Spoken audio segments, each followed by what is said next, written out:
मित्रांनो, माझ्याकडे ₹1000 आहे. आजच्या काळात तुम्हाला वाटेल की ₹1000 कायच येते. शॉपिंगला गेलो तर नीट शॉपिंगही होणार नाही. 2026 सुरू झालं, पण आपण सगळे पाहतोय की पैशाची किंमत हळूहळू कमी होत आहे. पण प्रश्न असा आहे की जर तुमच्याकडे ₹1000 असतील तर तुम्ही श्रीमंत होण्याचा विचार करू शकता का? माझे उत्तर आहे होय, नक्कीच. ₹1000 असोत, ₹500 असोत किंवा 10,000 असोत, 1,00,000 असोत किंवा 10,00,000 असोत. या व्हिडिओमध्ये तुम्हाला 2 महत्त्वाच्या गोष्टी नक्कीच कळतील. पहिली, पैसा कुठे इन्व्हेस्ट करायचा आणि दुसरी, पैसा कुठे इन्व्हेस्ट करू नये. या व्हिडिओमध्ये आपण काही गोष्टी समजून घेणार आहोत. पहिलं, वेगवेगळे इन्व्हेस्टमेंट ॲसेट. दुसरं, प्रत्येक ॲसेटमधील रिस्क. तिसरं, पॅसिव्ह इन्कम कुठे मिळू शकते. चौथं, टॅक्स बेनिफिट कुठे मिळतात. आणि शेवटी, कुठे सर्वात जास्त चांगला रिटर्न मिळतो. जर तुम्ही नवीन असाल तर हा व्हिडिओ शेवटपर्यंत नक्की पहा आणि उपयोगी वाटला तर शेअर करायला विसरू नका. कारण फायनान्शियल नॉलेज ही महाराष्ट्रात राहणाऱ्या प्रत्येक नागरिकाला हवी आहे. Number 1, stocks. सर्वात आधी आपण स्टॉक बद्दल बोलूया. भारतात NSE, BSE मिळून 7,500 पेक्षा जास्त स्टॉक्स आहेत. पण प्रश्न असा आहे की इतक्या हजार स्टॉक्स मधून योग्य स्टॉक निवडायचा कसा? उदाहरण देतो. अदानी ग्रुपवर जेव्हा आरोप लागले तेव्हा स्टॉक कोसळले. जर तुम्ही 5 वर्षांपूर्वी अदानी पॉवर मध्ये ₹10,000 इन्व्हेस्ट केले असते तर ते आज 1,22,000 प्लस झाले असते. कारण हा शेअर ₹10 140 प्लस वर गेला आहे. म्हणजे जवळपास 1225% रिटर्न. पण उलटही उदाहरण आहेत. जर तुम्ही चुकीचा स्टॉक निवडला, जसं की जी एंटरटेनमेंट, तर तुमचे पैसे 10,000 तून 5,000 देखील राहिले नसते. म्हणजे काय? म्हणजे 10,000 चे 1,22,000 बनवले आणि चुकीचा स्टॉक निवडला तर 10,000 ते 5,000 पण नाही राहतील. याशिवाय भारतात अजून एक प्रॉब्लेम आहे. MRF सारखा शेअर घ्यायचा असेल तर एकच शेअर 1.5 लाखाचा आहे. अमेरिकेत फ्रॅक्शनल शेअर्स मिळतात, पण भारतात ही व्यवस्था नाही. म्हणूनच स्टॉकमध्ये इन्व्हेस्टमेंट करायची असेल तर fundamental analysis, technical analysis, PB, PE, ROC, debt to equity ratio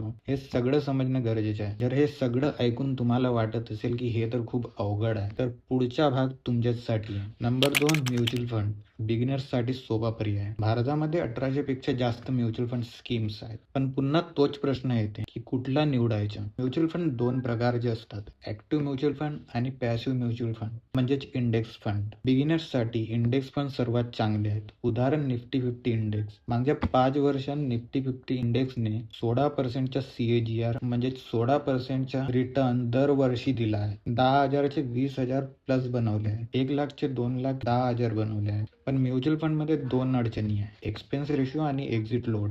number 3, ETF. माझा आवडता पर्याय. म्युच्युअल फंडपेक्षा मला ETF, एक्सचेंज ट्रेडेड फंड जास्त आवडतात. ETF म्हणजे स्टॉक सारखाच ट्रेड होणारा इंडेक्स फंड. याचे फायदे खूप सारे आहेत, जसे कमी एक्सपेन्स रेशो असतो, एक्झिट लोड नसतो, रिअल टाइम प्राइस दाखवतो आणि लिमिट ऑर्डर किंवा GT ऑर्डर सेट करू शकतो. उदाहरण निफ्टी 20 ETF. मागच्या 5 वर्षांत पैसा जवळपास डबल केला आहे. ETF मध्ये डिव्हिडंड आपोआप रिइन्व्हेस्ट होतो, म्हणून लॉंग टर्म मध्ये कंपाऊंडिंगचा मोठा फायदा मिळतो. Number 4, passive income. पैसा न विकता कमाई. पॅसिव्ह इन्कम म्हणजे पैसा विकल्याशिवाय मिळणारी कमाई, म्हणजे स्टॉक्स विकल्याशिवाय मिळणारी कमाई. स्टॉक्स डिव्हिडंड देतो. ITC सारखे स्टॉक 3.5% डिव्हिडंड देतो.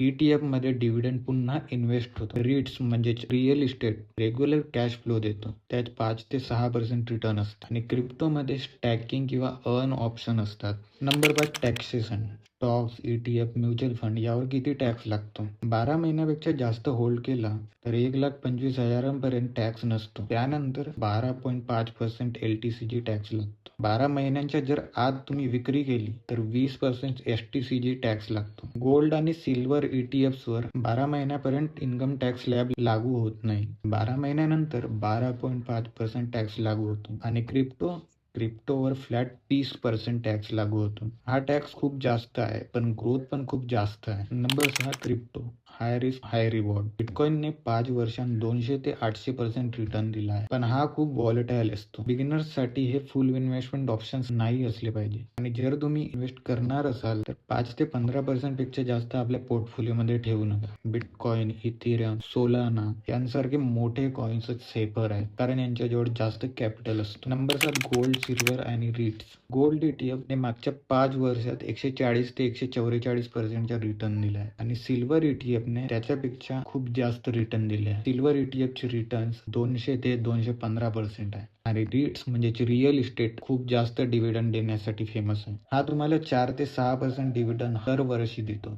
मध्ये तुम्हाला 300 ते 400 रुपयापासून इन्व्हेस्टमेंट सुरू करता येतं.